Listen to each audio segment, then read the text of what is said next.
I'm Michael Hennen, and you are watching Infamous Instruments.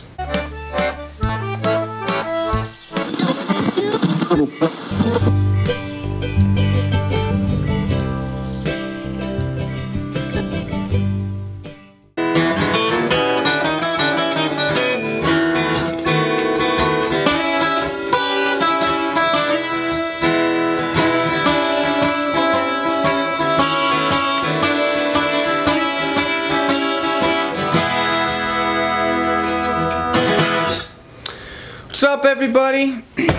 Welcome to the very first episode of Infamous Instruments. I'm Michael Hennen. Today we're going to be reviewing and looking over the 12-string guitar, and we're going to be talking about it and showing you some songs that you probably didn't even know had a 12-string guitar. So without further ado, let's get into it. So the 12-string guitar, as it sounds, has 12 strings, and you play them in twos. So each string on the neck right there, you can see when you play a note, you press down 2 strings and you pluck 2 strings at the same time. Each string is 1 octave higher than the one below it. So here you can hear, this is your low E, your A, your D, your G, and then the B strings and the high E are both the same. Everything else is an octave. This causes for a lot more of an open sound, as you can see here if I play.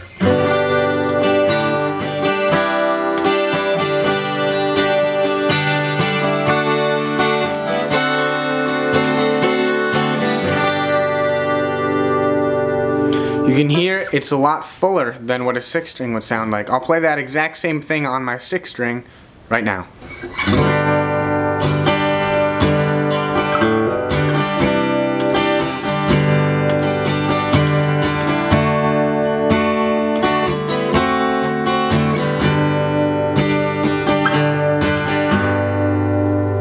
Because the 12-string guitar sounds so full, it's used in a lot of different songs that you probably don't even recognize it in.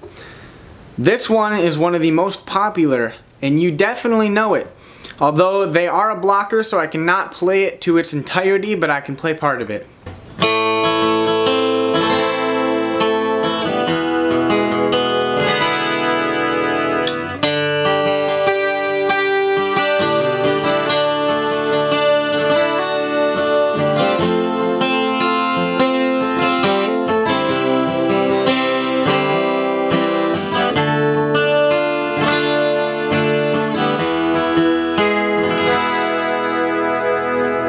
The song that I just played was originally played with an electric 12-string on the recording, where I'm using an acoustic 12-string.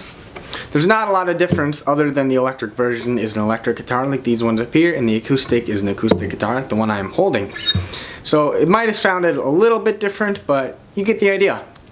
One of the other most famous examples of a 12-string guitar is Pink Floyd's Wish You Were Here. Here it goes.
So you can hear in the beginning of that last video how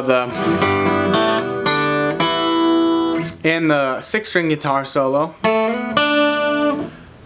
mashed together to make what I would call the perfect mix. You have your fullness, and then you have your kind of tinny sound with the solo, and it sounds great.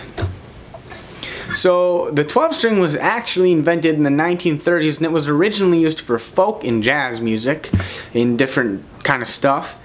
And then later on it became super popular in Mexican style music, and then after that it popularized it until we got to the 1950s and 60s, where it became pretty prominent in different kinds of music like the ones I just showed you.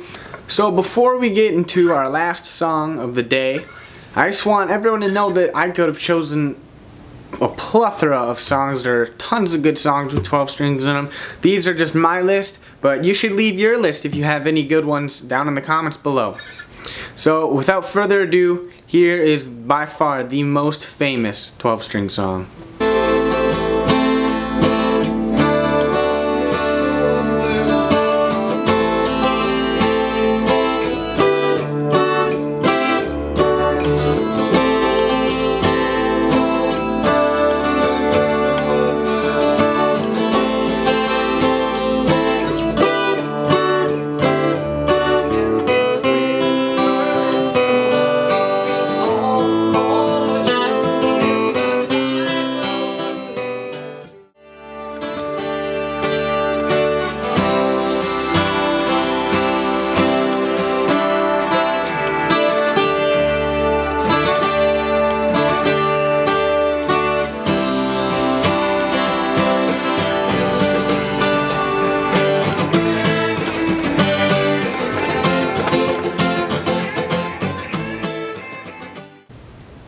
Thank you for watching it. If you made it this far, you might as well subscribe and hit that like button.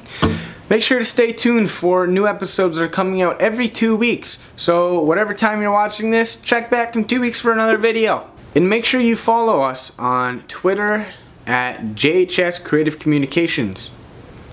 Tuning out, this is Michael Hennen with Infamous Instruments.